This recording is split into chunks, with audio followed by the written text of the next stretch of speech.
রাসূল বলেছেন তুমি দেখতে পাবে যে এমন অবস্থা তোমার উপরে আসবে যে জ্বলন্ত কয়লা হাতের উপরে রাখলে যে অবস্থা হবে, একজন প্রকৃত মুমিন ঈমানকে টিকিয়ে রাখা সেই অবস্থা হবে। হবে কি হবে না? হবে, সে অবস্থায় এসেছে। এজন্য মুসলমানদেরকে ঐক্য থাকতে হবে। ওয়াতাসিমু বিহাবলিল্লাহি জামিয়া।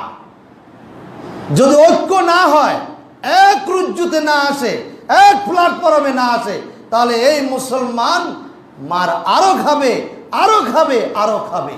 খাবে কি খাবে না?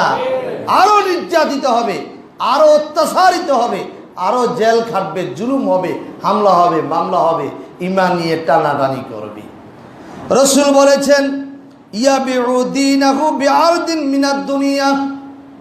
দেখতে পাবে এমন কিছু মানুষ থাকবে, তারা দুনিয়ার লালসায়, দুনিয়ার মহব্বতে, দুনিয়ার ভালোবাসায় ইসলামকে বিক্রি করে দেবে, ঈমান বিক্রি করে খাবে। কি বিক্রি করে খাবে?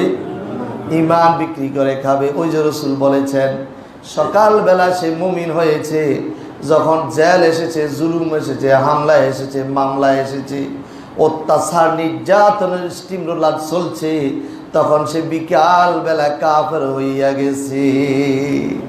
আমি তোমার সাথে আছি, আসে হ্যান্ডশিপ করি, আমি তোমার সাথে আছি। তো এরকম ইমানদার দ্বারা কোনো লাভ হবে? কোনো লাভ হবে না, কিয়ামত পর্যন্ত হবে না, ইসলামের বিজয় আসবে না। এরা হচ্ছে ফাঁকা মুমিন। কি মুমিন? ফাঁকা মুমিন। এরা মানে মুখে বুলি ছুড়ে, ওরকম মুমিন হইতে হবে আফগানিস্তানের মুসলমানের মতো। ঠিক কিনা বলেন? ওরকম মুমিন হইতে হবে ফিলিস্তিনের মুসলমানের মতো। ঠিক কিনা বলেন? ওরকম মুসলমান হইতে হবে, মুমিন হইতে হবে কাশ্মীরের মুসলমানের মতো। ঠিক কিনা বলেন? আমরা সেরকম মুসলমান এখন হতে পারি নাই। ভারতের মুসলমানের মতো ঈমান আমাদের কাছে নেই। আছে? নাই। এরা বহু কষ্টে আছে, বহু নির্যাতনের মুখে আছে।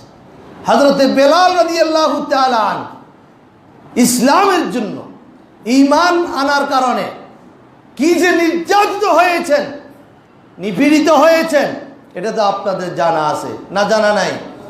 জ্বলন্ত কয়লার উপরে বেলালকে শুয়ে দেওয়া হয়েছে, উত্তপ্ত বালুর উপরে, পাথরের উপরে বেলাল রাদিয়াল্লাহু তাআলাকে শুয়ে দেওয়া হয়েছে। আর আরবের সে উত্তপ্ত পাথরের অবস্থা তো যারা গেছেন জানেন কেমন। ওটা তো মনে হয় জ্বলন্ত আগুনের মধ্যে যে পাথর রাখা হয় তার সাথেও মনে আরো ভয়াবহ, নাকি? আরো ভয়াবহ।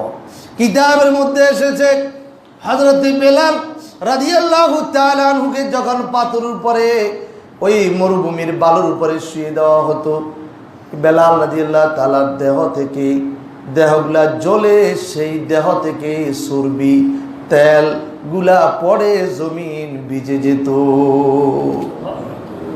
তেল পড়তো খসে খসে জমিন থেকে, জমিনে বেলাল রাদিয়াল্লাহু তাআলা থেকে শরীরে যে চর্বি আছে, যে মেদ আছে, ওগুলা পড়ে পানি হয়ে জমি ভিজে যেত।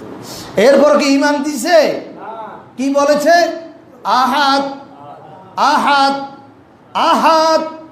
এরপরে বলেছে আঙ্গুল তুলে আল্লাহ এক, আল্লাহ এক, আল্লাহ এক।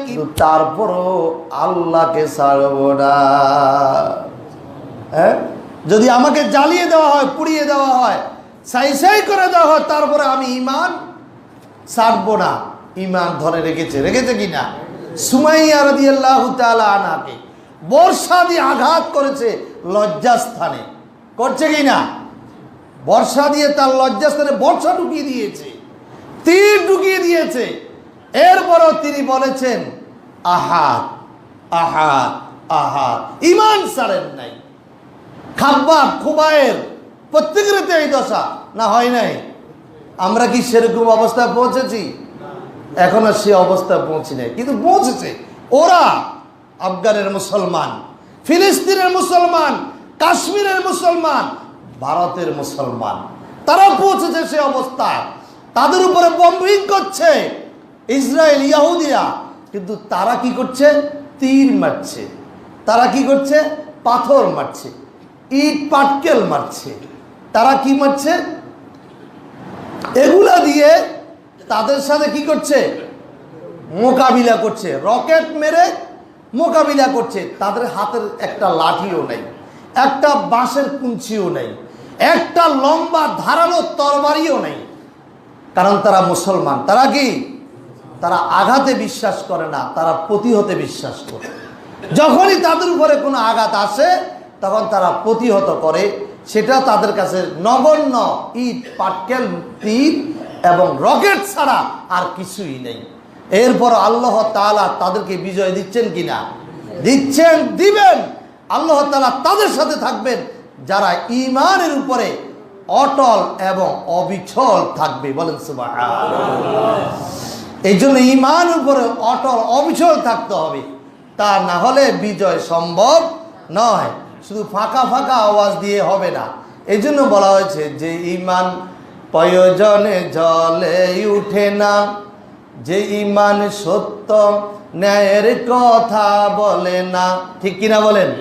যে ঈমান প্রয়োজনে যদি আপনার ঈমান না জ্বলে, আফগান, ফিলিস্তিন, কাশ্মীরে যুদ্ধ লাগছে, আর আমাদের মতো কিছু লেবাসদারি, বেশভূষাধারী মুসলমান বলছে যে হামাস সন্ত্রাসী, ফিলিস্তিনের সরকার কি সন্ত্রাসী, না হলে কি আর এটা হয়?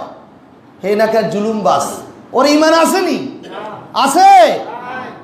ঈমান নাই।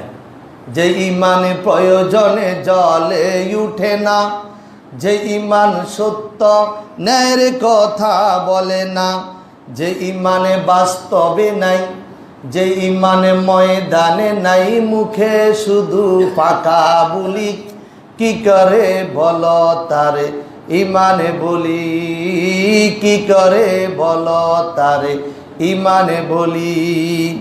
যে ঈমানে দিন কায়েমের আন্দোলনের ধার ধারে না, যে ঈমানে লেবাসদারি কোরআন হাদিস তাও পড়ে না।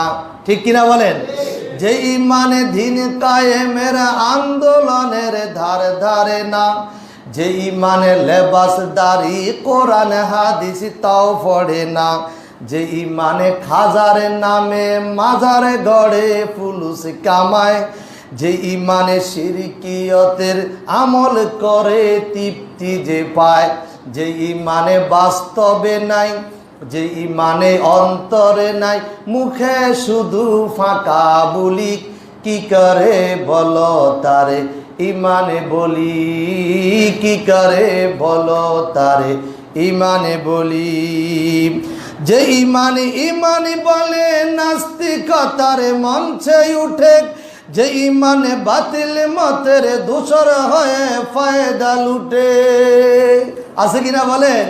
যে ঈমানে ঈমানে বলে নাস্তিকতার মঞ্চে উঠে, যে ঈমানে বাতিল মতের দোসর হয়ে ফায়দা লুটে, যে ঈমানে শুধুই কেবল খায় দায়ে আনন্দ করে, যে ঈমানে দেখে না যে আরাকানে বাইরা মরে, যে ঈমানে শুধুই খায় দায়ে আনন্দ করে, যে ঈমানে দেখে না যে ফিলিস্তিনে রক্ত ঝরে, যে ঈমানে দেখে না যে আফগানে আগুন জ্বলে, যে ঈমানে বাস্তবে নাই, যে ঈমানে ময়দানে নাই, যে ঈমানে অন্তরে নাই, মুখে শুধু ফাঁকা বলি, কি করে বলো তারে ঈমানে বলি, কি করে বলো তারে ঈমানে বলি।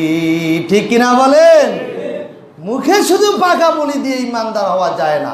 কোরআন হাদিস শোষে না, কোরআন হাদিসের এলেম নাই, ঈমানের উপরে অটল নাই, লেবাসদারি, পাঞ্জাবি, টুপি, পাগড়ি পরি, দাড়ি রাখি, ঈমানদার হওয়া যায় না। এটা হচ্ছে ঈমানদারের পোশাক।